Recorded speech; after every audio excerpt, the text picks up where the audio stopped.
Hey folks, it's Mira Dessey, the ingredient guru, and I am here on a grocery tour with my good friend Michelle. Hi! And we are going through the grocery store learning how to healthy shop.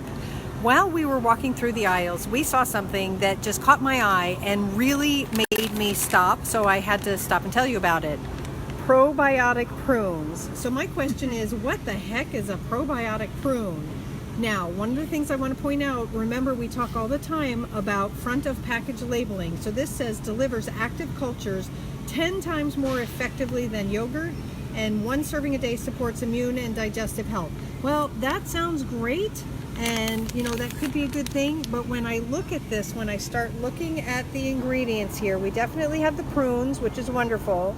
They're adding some B6, some B12, they've also got some vitamin E, some iron, sunflower oil. They've added 1 form of probiotic, and then they have potassium sorbate added as a preservative.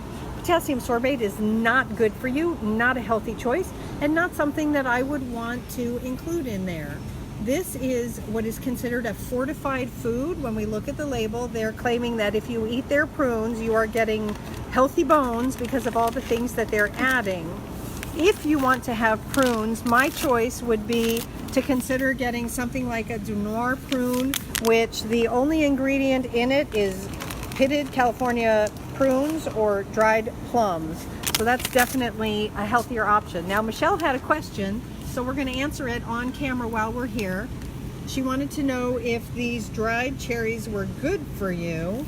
And so the first thing we do is flip it over to read the label, and we look and see that it's red cherries, sugar, sunflower oil. And Look so how much these sugar. are what? Look how much sugar. What? That's a great point. Michelle just said how much sugar. So when we scroll down and look, 27 grams of sugar. Folks, that is not what we want to be including in our diet.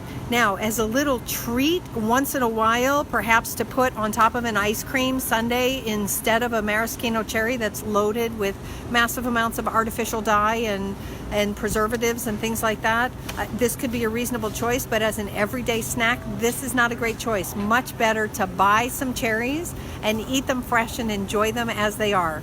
Anyhow, we're going to get back to finishing the tour. Say bye. Bye. Thank you so much for popping in. We'll talk to you later. Bye.